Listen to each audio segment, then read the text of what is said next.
ಶಿವರಾಜ್ ಕುಮಾರ್ ಮತ್ತೆ ಬ್ಯುಸಿ ಆಗೇ ಬಿಟ್ರು. ಬ್ಯಾಕ್ ಟು ಬ್ಯಾಕ್ ಸಿನಿಮಾಗಳಲ್ಲಿ ನಟಿಸೋದಕ್ಕೆ ಆರಂಭಿಸಿದ್ದಾರೆ. ಇತ್ತೀಚೆಗಷ್ಟೇ ತಮ್ಮ 131ನೇ ಚಿತ್ರದ ಚಿತ್ರೀಕರಣವನ್ನ ಮಾರ್ಚ್ ಮೊದಲ ವಾರದಿಂದಲೇ ಶೂಟಿಂಗ್ ಆರಂಭಿಸಿದ್ರು. ಇದರ ಮಧ್ಯೆ ಮತ್ತೊಂದು ಪ್ಯಾನ್ ಇಂಡಿಯಾ ಚಿತ್ರಕ್ಕೆ ಶಿವಣ್ಣ ಲುಕ್ ಟೆಸ್ಟ್ ಕೊಟ್ಟಿದ್ದಾರೆ. ರಾಮ್ ಚರಣ್ ಸಿನಿಮಾದಲ್ಲಿ ಶಿವರಾಜ್ ಕುಮಾರ್ ಸ್ಪೆಷಲ್ ರೋಲ್ ಮಾಡ್ತಾ ಇರೋದು ತಿಳಿದೇ ಇದೆ. ಶಿವಣ್ಣ ಕೂಡ ಕೆಲ ದಿನಗಳ ಹಿಂದೆಯಷ್ಟೇ ಈ ಬಿಗ್ ಪ್ರಾಜೆಕ್ಟ್ನಲ್ಲಿ ನಟಿಸೋ ಬಗ್ಗೆ ಮಾತನಾಡಿದ್ರು. ಇದೀಗ ಈ ಚಿತ್ರದ ನಿರ್ದೇಶಕ ಬುಚ್ಚಿಬಾಬು ಸನಾ ಮತ್ತು ತಂಡದವರು ನಾಗವಾರದಲ್ಲಿ ಇರುವ ಶ್ರೀ ಮುತ್ತು ನಿವಾಸದಲ್ಲಿ ಶಿವಣ್ಣನ ಪಾತ್ರ ಲುಕ್ ಟೆಸ್ಟ್ ಮಾಡಿ ಮುಗಿಸಿದ್ದಾರೆ. ಶಿವಣ್ಣನ ಲುಕ್ ಓಕೆ ಆಗಿದ್ದು, ಇನ್ನು ಕೆಲವೇ ದಿನಗಳಲ್ಲಿ ಹ್ಯಾಟ್ರಿಕ್ ಹೀರೋ ಈ ಸಿನಿಮಾದ ಚಿತ್ರೀಕರಣದಲ್ಲಿ ಭಾಗಿಯಾಗಲಿದ್ದಾರೆ. ಶಿವಣ್ಣನ ಲುಕ್ ಟೆಸ್ಟ್ ವಿಡಿಯೋ ಸೋಷಿಯಲ್ ಮೀಡಿಯಾದಲ್ಲಿ ಫುಲ್ ವೈರಲ್ ಆಗಿದೆ. ಆದರೆ ಶಿವಣ್ಣನ ಹೊಸ ಲುಕ್ ಹೇಗಿದೆ ಅನ್ನೋದು ರಿವೀಲ್ ಆಗಿಲ್ಲ. ಬ್ಯಾಕ್ ಶಾಟ್ನಿಂದ ಕೆಲವೇ ಕ್ಷಣಗಳಲ್ಲಿ ಶಿವರಾಜ್ ಕುಮಾರ್ ದರ್ಶನವಾಗುತ್ತೆ. ಅವರ ಹೇರ್ ಸ್ಟೈಲ್ ಸ್ವಲ್ಪ ವೇದ ಚಿತ್ರದ ರೀತಿಯಲ್ಲೇ ಇರುವಂತೆ ಇದೆ. ಆದರೆ ಪೂರ್ತಿಯಾಗಿ ಅವರು ಹೇಗೆ ಕಾಣಿಸ್ತಾರೆ ಅಂತ ಗೆಸ್ ಮಾಡೋದಕ್ಕೆ ಸಾಧ್ಯವಿಲ್ಲ. ಶಿವಣ್ಣನ ಗೆಟಪ್ ಅನ್ನ ರಹಸ್ಯವಾಗಿ ಇಟ್ಟಿರೋದನ್ನ ನೋಡಿದ್ರೆ ಇಲ್ಲಿ ಸೆಂಚುರಿ ಸ್ಟಾರ್ಗೆ ತೂಕದ ಮತ್ತು ಮಾಸ್ ಪಾತ್ರವನ್ನೇ ನೀಡಲಾಗಿದೆ ಅನ್ನೋದು ಮಾತ್ರ ಕನ್ಫರ್ಮ್ ಆಗ್ತಾ ಇದೆ.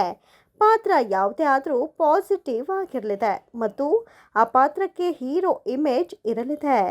ರಜನಿಕಾಂತ್ ಜೊತೆಗೆ ಜೈಲರಲ್ಲಿ ಅಭಿನಯಿಸಿದ ನಂತರ ಶಿವಣ್ಣ ಡಿಮ್ಯಾಂಡ್ ಬೇರೆ ಭಾಷೆಗಳಲ್ಲಿಯೂ ಹೆಚ್ಚಾಗಿದೆ. ಜೈಲರ್ ಸಿನಿಮಾದಲ್ಲಿ ನರಸಿಂಹನಾಗಿ ಮಿಂಚಿದ್ದ ಶಿವಣ್ಣ ಮತ್ತೊಮ್ಮೆ ರಜನಿಕಾಂತ್ ಜೊತೆಗೆ ಜೈಲರ್ 2ನಲ್ಲೂ ಅದೇ ಪಾತ್ರ ಮಾಡ್ತಾ ಇದ್ದಾರೆ. ಈ ಬಾರಿ ಶಿವಣ್ಣ 15 ದಿನಗಳ ಕಾಲ್ ಶೀಟ್ ಕೊಟ್ಟಿದ್ದು ಅವರ ಪಾತ್ರಕ್ಕೆ ಮತ್ತಷ್ಟು ಪ್ರಾಮುಖ್ಯತೆಯನ್ನು ನೀಡಲಾಗಿದೆ.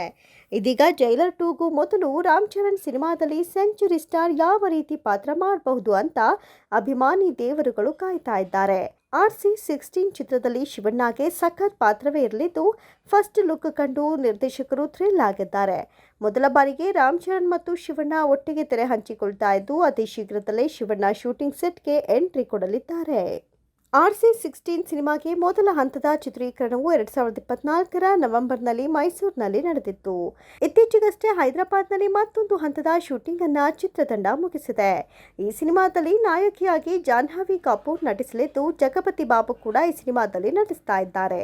ಸುಕುಮಾರ್ ರೈಟಿಂಗ್ಸ್, ವೃತ್ತಿ ಸಿನಿಮಾಸ್ ಮತ್ತು ಮೈತ್ರಿ ಮೂವಿ ಮೇಕರ್ಸ್ ಈ ಸಿನಿಮಾಗೆ ಹಣವನ್ನು ಹಾಕ್ತಾ ಇದ್ದು, AR ರೆಹಮಾನ್ ಅವರು ಸಂಗೀತ ನೀಡುತ್ತಿದ್ದಾರೆ. ಇದು ಪ್ಯಾನ್ ಇಂಡಿಯಾ ಸಿನಿಮಾ ಅಂತ ಹೊಸದಾಗಿ ಹೇಳಬೇಕಿಲ್ಲ.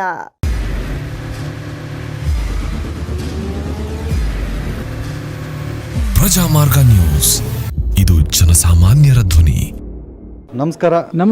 ನೀವು ನೋಡ್ತಾ ಇದ್ದೀರಾ ಪ್ರಜಾಮಾರ್ಗ ನ್ಯೂಸ್. ರಾಷ್ಟ್ರದ ರಾಜ್ಯದ ರಾಜಕೀಯದ ಬಗ್ಗೆ ಹೆಚ್ಚಿನ ಸಿನಿಮಾ ಅಪ್ಡೇಟ್ಗಳಿಗಾಗಿ ಫಸ್ಟ್ ಲೈಕ್ ಮಾಡಿ, ಸಬ್ಸ್ಕ್ರೈಬ್ ಆಗಿ, ಹಾಗೆ ಫಾಲೋ ಕೂಡ ಮಾಡಬೇಕು.